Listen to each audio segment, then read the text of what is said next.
శాంతిపురం అనే ఒక చిన్న గ్రామంలో రఘు అనే ఒక కూలీ జీవించేవాడు. రఘు చాలా నిజాయితీ గలవాడు, కష్టపడే స్వభావం గలవాడు. డబ్బు ఎక్కువ లేకపోయినా తన జీవితంపై అసంతృప్తి ఎప్పుడూ చూపించేవాడు కాదు. రఘు కుటుంబంలో అతని భార్య లత, 2 పిల్లలు అఖిల్, కోమలి. రఘు ప్రతిరోజూ గ్రామంలోని ధనవంతుడైన మహేష్ శెట్టిగారి దగ్గర కట్టెలు కొట్టే పని చేస్తూ ఉండేవాడు. పనిచేసిన ప్రతిఫలంగా మహేష్ శెట్టి రఘుకి జీతమిచ్చేవాడు. కాని ఆ జీతం ఎప్పుడూ మొత్తమిచ్చేవాడు కాదు. ఒకరోజు రఘు పనికి బయల్దేరుతూ, లత, నేను పనికి వెళ్తున్నాను. చాలా ఆలస్యమైంది. నువ్వే పిల్లలను స్కూల్కి తీసుకెళ్ళు. స్కూల్కి తీసుకెళ్తాను కాని పిల్లలు 2 రోజులుగా అడుగుతున్నారు ఫీజిమ్మని. వాళ్ళ టీచరు స్కూల్ ఫీజు తీసుకురమ్మని చెప్పారు. అయితే నువ్వెళ్ళి ఫీజు కట్టేయ్. ఎక్కడ్నుంచి కట్టాలి? మీరు తెచ్చే జీతంతో ఇల్లు నడపడం కూడా కష్టంగా ఉంది. పిల్లల ఫీజు ఎలా కట్టాలి? మీరు మహేష్ శెట్టిగారిని జీతం పెంచమని అడగాలి. రోజురోజుకీ ఖర్చులు పెరుగుతున్నాయి.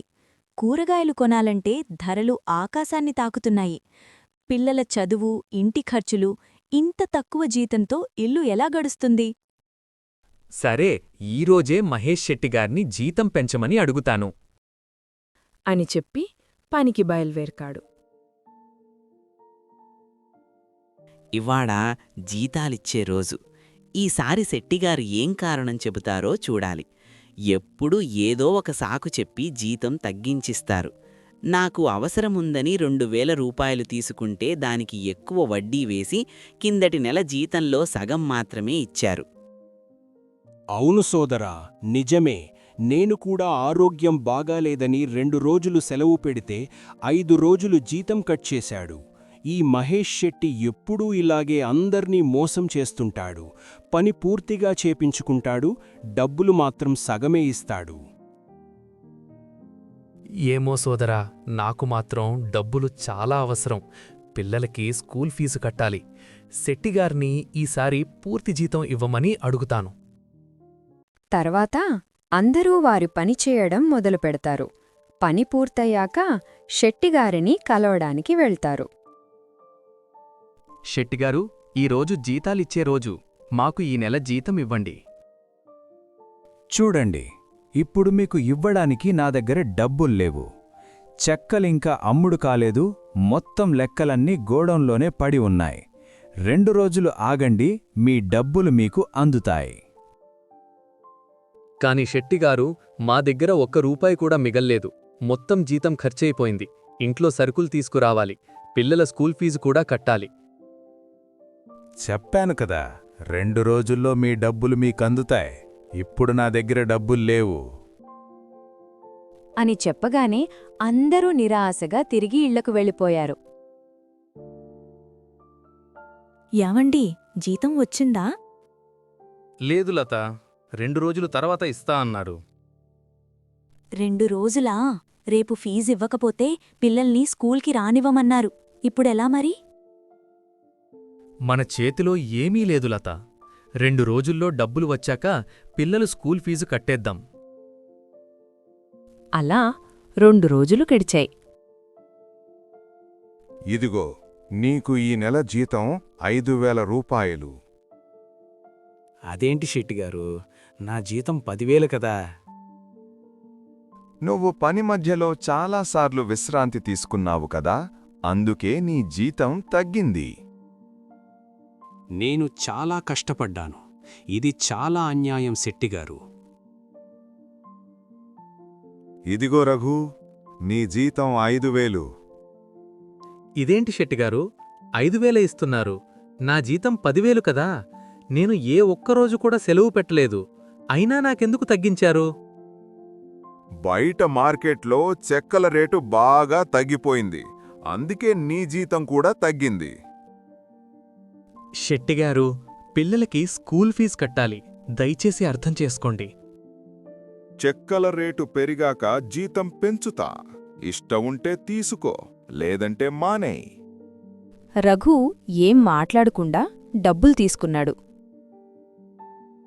చూశావా సోదరా, మహేష్ శెట్టిలాంటి పిసినరి వ్యక్తిని నేను ఎక్కడా చూడలేదు. చెక్కలు అమ్మి ఆ డబ్బంతా తన జేబులో వేసుకుంటున్నాడు. ఖచ్చితంగా ఇతనికి మన ఉసురు తగులుతుంది. తప్పు సోదరా, అలా అనకూడదు. ఆయన వల్లే మనకి పని దొరుకుతుంది. బయట మనం చెయ్యడానికి ప్రస్తుతానికి ఏ పనులు లేవు కూడా. కొంత సమయం తర్వాత రఘు ఇంటికి బయలుదేరుతాడు.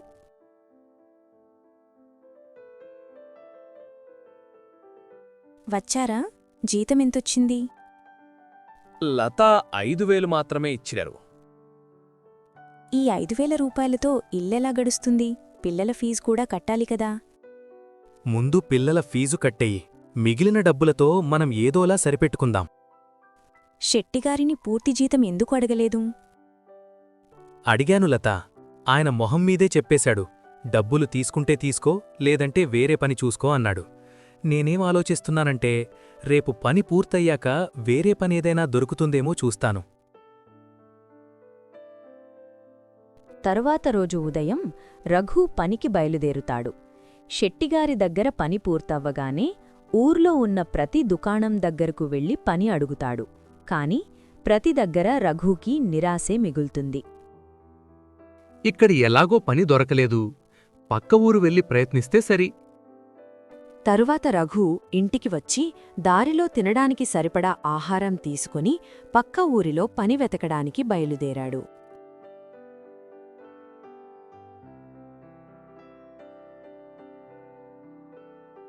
మార్గం మధ్యలో ఒక చెట్టు కింద ఒక ఋషి స్పృహ తప్పి పడి ఉన్నాడు. అటువైపుగా వెళ్తున్న రఘు ఋషిని చూసి దగ్గరికి వెళ్లి మొహం మీద నీళ్లు చల్లి లేపాడు. అయ్యా, ఎవరు మీరు? ఎందుకిలా స్పృహ తప్పిపడి ఉన్నారు? ఏమైంది మీకు? నాయనా, నేను ఒక ఋషిని. ఉదయం నుంచి ఏమీ తినలేదు. ఒంట్లో శక్తిలేక ఇలా పడిపోయాను. అప్పుడు రఘు తన వెంట తెచ్చిన రొట్టెలను ఆ ఋషికి తినమనిచ్చాడు. అయ్యా, ముందు మీరు ఈ రొట్టెలు తినండి. ఒంట్లో కొంచెం శక్తి వస్తుంది. రఘు ఇచ్చిన రొట్టెలను ఆ ఋషి తిన్నాడు.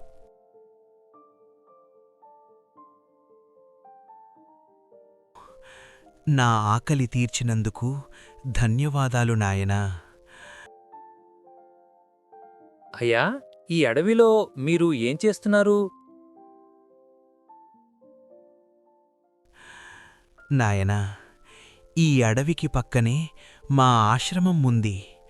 నేను మూలికలు వెదుకుతూ అడవిలోకి వచ్చాను. నేను వెదుకుతున్న మూలికలు దొరకపోవడం వల్ల అలిసిపోయి పడిపోయాను. ఇంతకీ ఎవరు నాయనా నువ్వు? ఈ అడవిలో ఏం చేస్తున్నావు? అయ్యా, మాది పక్కనే ఉన్న శాంతిపురం గ్రామం. నేను పని వెతుకుతూ పక్క ఊరికి వెళ్తున్నాను. ప్రస్తుతానికి నాకు డబ్బు చాలా అవసరం. నేను చాలా కష్టాల్లో ఉన్నాను. ఎంత ప్రయత్నించినా ఎక్కడా పని దొరకలేదు. బాధపడకు నాయనా, నీ కష్టాలన్నీ తొందరలోనే తీరిపోతాయి. నేను నీకు సహాయం చేస్తాను అని చెప్పి తన చెయ్యి చాపగానే ఒక పేటిక ప్రత్యక్షమైంది. దాన్ని రఘుకి ఇచ్చాడు. నాయనా, ఇదిగో తీసుకో. ఇది సాధారణమైనది కాదు. ఇది ఒక మాయాపేటిక. దీనిని నువ్వు కష్టకాలంలో ఉన్నప్పుడు, అవసరమున్నప్పుడు మాత్రమే ఉపయోగించాలి. అప్పుడు మాత్రమే దీన్ని నువ్వు తెరిచావంటే ఇది నీకు బంగారు నాణేలు ఇస్తుంది. వాటితో నీ కష్టాలన్నీ తీరిపోతాయి. కాని ఒక్క మాట గుర్తుంచుకో, దీనిని నీ స్వార్థానికి మాత్రం వాడకూడదు. అలా చేస్తే దీని శక్తి కోల్పోతుంది. రఘు ఆ మాయాపేటికను తీసుకుని తిరిగి తన గ్రామానికి బయలుదేరాడు.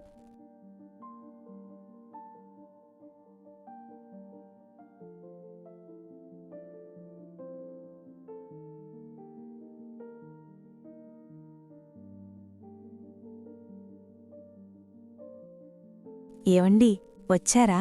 వెళ్ళిన పని ఏమైంది? ఏదైనా పని దొరికిందా? అప్పుడు రఘు, ఏ పని దొరకలేదు లతా అని చెప్పి చేతిలో ఉన్న మాయపేటికను లతకి ఇచ్చాడు. చాలా ప్రయత్నించాను, ఎక్కడా ఏ పని దొరకలేదు. ఏంటండి ఇది? ఇందులో ఏముంది? అప్పుడు రఘు ఇదొక మాయపేటిక అని చెప్పి మొత్తం జరిగినదంతా లతకి చెప్తాడు. అయితే ఇప్పుడు మనకి అవసరముంది కదా, తెరిచి చూద్దామా? సరే, అలాగే చేద్దాం అని చెప్పి రఘు మాయాపేటికను తెరుస్తాడు. దాన్ని తెరవగానే ఒకేసారి చాలా పెద్ద వెలుగు వచ్చింది. లోపల చూస్తే బంగారు నాణాలు ఉన్నాయి. వాటిని చూసి రఘు మరియు లత ఇద్దరూ చాలా సంతోషపడ్డారు. చాలా సంతోషంగా ఉంది. ఈ రోజుతో మన బాధలన్నీ తీరిపోయినట్టే. అవును లత, ఆ దేవుడు మనల్ని అనుగ్రహించాడు. ఆ బంగారు నాణేలతో రఘు పిల్లల ఫీజులు కట్టేసి ఇంట్లోకి కావాల్సిన వస్తువులను సమకూర్చుకున్నాడు.